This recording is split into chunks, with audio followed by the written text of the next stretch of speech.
Hey guys, it's Lady Raven, the Wild Witch, and I'm sorry I'm a little bit late today, but I wanted to get on here and talk to you about the upcoming Sabbat of Mabon. So there's a couple of things that I wanted to cover that I think are really interesting. Number one, let's talk about what this celebration is and what there's really two things in paganism that we celebrate with Mabon. One of them is our the harvest festival, and the other one is the equinox. So we basically combine both of those celebrations into one. And even though the equinox takes place over one day, Mabon itself is going to take place over a period of about a week. So you can celebrate Mabon all week long, or you can just do a ceremony on the Sabbath, whatever works best for you. So let's talk about the equinox part first. So essentially what the equinox means is that the sun has now reached a point, our journey around the sun, our relationship with it has changed to now this one day we're going to have 12 hours of daylight and 12 hours of night. So if you remember, when we were sitting at the summer solstice, we were looking at the longest day of the year, and then that was comprised of the shortest night of the year, right? So the pendulum is now swinging back all the way. So that was on June the 21st. Now keep in mind, when we get to December the 21st, we're going to have the solstice again, except it's going to be the winter solstice, which means that it's going to be the longest night of the year.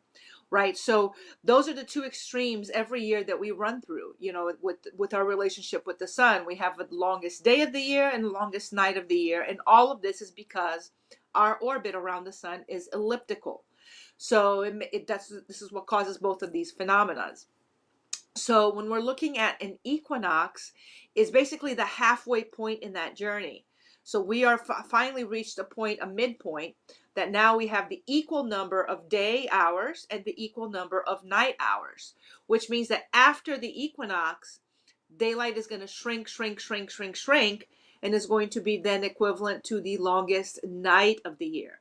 So a lot of times I like to equate it to like moon phases. So if you think about the moon, you have the two extremes for the moon phase is when you have the full moon and when you have the new moon, right? The moon is either completely illuminated or the moon is completely dark. And then when you reach the points in between, at the end of the first quarter and at the end of the third quarter, those are points of balance. Exactly half the moon is illuminated in both of them. So if you substitute moon for sun, this is where we're at. We're at those halfway points now where we have the same number of daylight and nighttime hours. So there's a lot of symbolism to this. So this means, first of all, that you're looking at a very balanced energy, right? Because your day is very balanced at this point. And remember, if you're looking at, the earth representing divine feminine and the sun representing divine masculine, we have both, excuse me, not the earth, the moon representing divine feminine and the sun representing divine masculine. We've reached a point where they both rule the day for a total of 12 hours for us. So it represents the balance between divine masculine and divine feminine. But it can represent balance in many other aspects.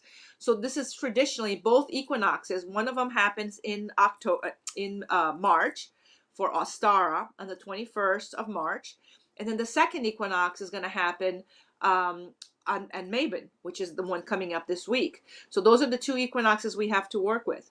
So both equinoxes are always times of bringing balance into our lives, finding a place of where, if we're kind of running around like chickens with our heads cut off, let's find a place where we need to be right now, in a place that is going to help us to be doing better and to find more time and more balance and self-care and all of those. So that's all of the connotations that come with the equinox itself.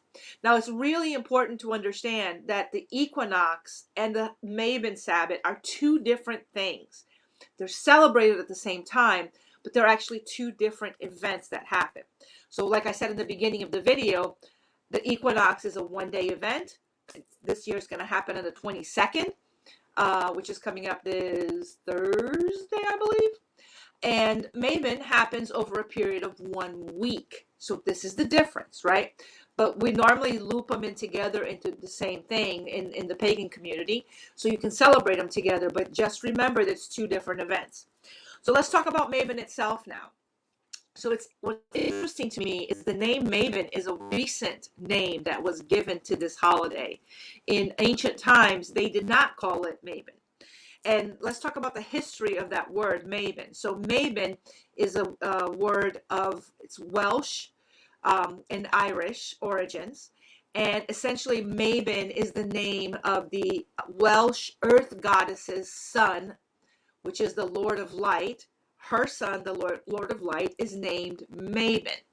And so the reason why this happened is because, you know, remember you're talking about an equinox. And so what the Welsh would celebrate is that, you know, this is the time when he had a twin brother, Mabon, and I do not remember off the top of my head what his name was, but he was the Lord of Light.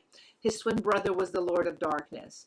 So at this Sabbat, they would fight, and the brother ruling over darkness would win. And so he would now rule from now until Astara, which they would fight again.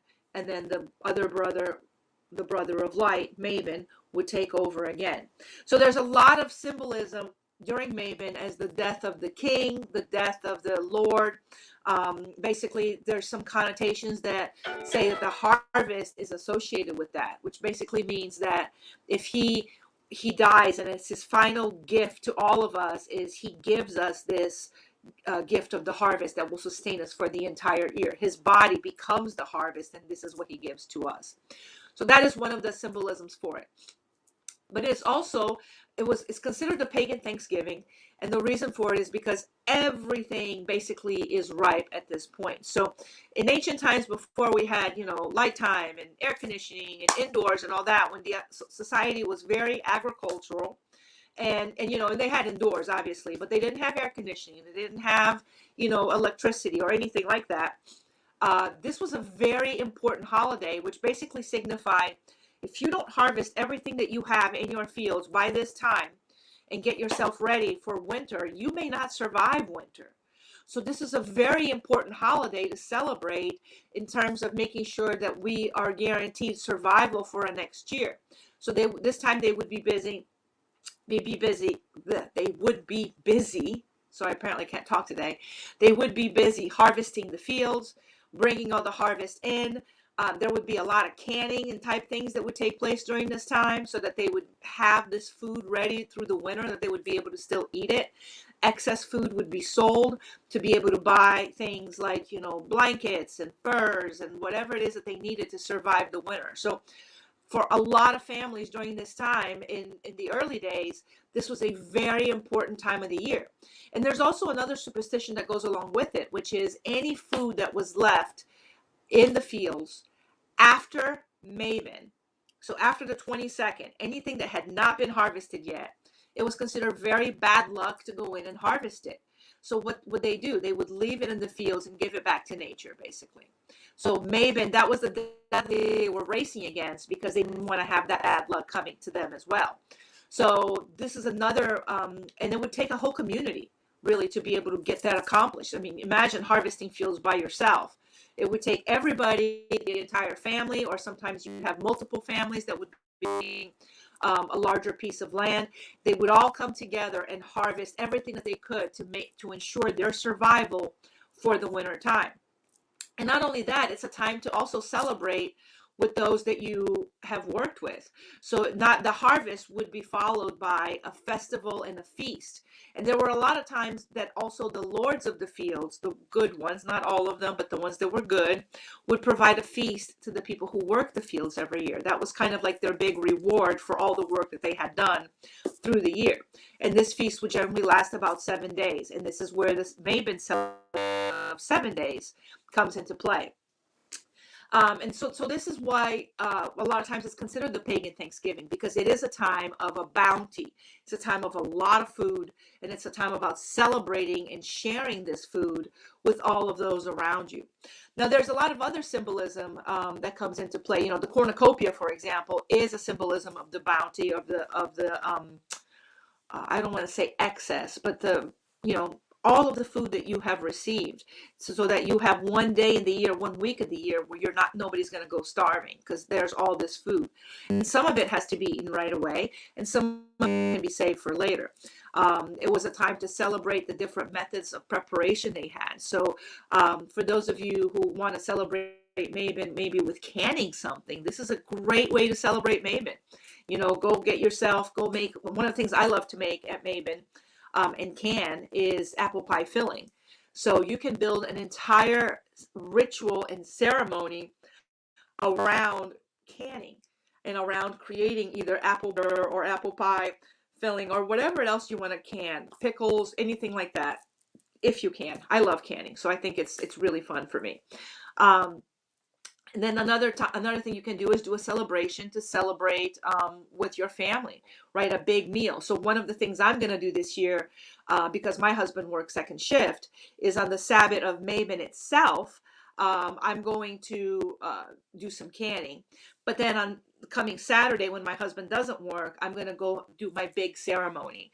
I'm going to cook a big Thanksgiving style meal for us, and that's going to be our Mabon celebration. So keep in mind that you can celebrate the equinox on the 22nd, but you can celebrate Mabon all week. So you're not locked into that one day for Mabon. Just keep that in mind. Another tradition of Mabon that was really, really interesting that you can celebrate with is the tradition of the corn dolly. And essentially how that would work is as the last sheaves of wheat were harvested, when there was the last one left, they would go and they would bring all the women who were unmarried, and they would try to harvest that in one swing. Just get the whole sheaf in one swing. The one that could, it was a sign that that sheaf would be available, that they would be getting married in the following year. So that there's a lot of divination related to marriage, related to relationships and things like that. So your Mabon celebration can also be related to that. The corn dolly itself was, you would take that last corn that was harvested, and you would take all of the husks, and they would create out of the husks a dolly, basically. And in that dolly, there would also be pieces of corn from this previous harvest. And so that when the next harvest came, they would plant that dolly, and then the corn would keep going from the previous year to the next year. So they would create the dolly as part of their celebration, and then this dolly would hang in the front of their door, on the inside of the house, as a form of protection. It would be sitting on top of like a fireplace or the hearth as a form of blessing. And then when spring comes and you get ready to plant, you would take that dolly and you would plant it. So there's a lot of cool things associated with that. So you can make a Mabon dolly if you want to, and that could be a celebration for you of protection, of giving thanks to nature. You're not going to be harvesting anything right now, but you could still use that as a celebration and a representation of Mother Earth, which is, think about it, it's a dolly, has seeds in it. So it's definitely a celebration of Mother Earth. So there's a lot of different things that you can do for your Mabon celebration. I know that cooking and baking is a traditional celebration, but start opening your mind and thinking beyond that. There's so many other things that you could do to be part of your celebration. We are doing a celebration this week at the Wild community, and if you're a member of our, I think we're doing the ceremony, monthly ceremony this week on Mabon itself, and we are going to be doing a Mabon celebration. And some of the things we're going to be using in that celebration is going to be some home-baked bread. So this is also a great way that you can make a meal and put all of your blessings into that meal. Bless all of the ingredients that are going in. While you're doing it, stay focused, stay in that ritual mindset to where you're not just creating bread, but you're creating a blessing, basically. And then once it's done, your celebration can be you and your family sharing that meal, sharing that blessing together, and there is your Mabon celebration. So there's a lot of different ways that you can celebrate Mabon. If you can't do anything that elaborate, you can just do a simple meditation for balance, or you can do a ceremony for balance. If you're feeling that your life is too out of control and too out of balance, you can do a little ceremony to bring balance back into your life. So I would love to hear from you what you're planning to do for Mabon for this year.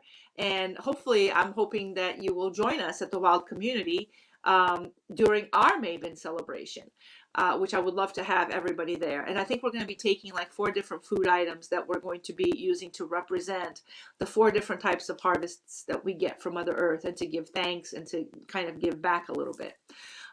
So that's our celebration, and that's happening this week. And if you want to sign up, just go to wildcommunity.com, wild with a Y, and you can sign up right there. Just go into look at the event.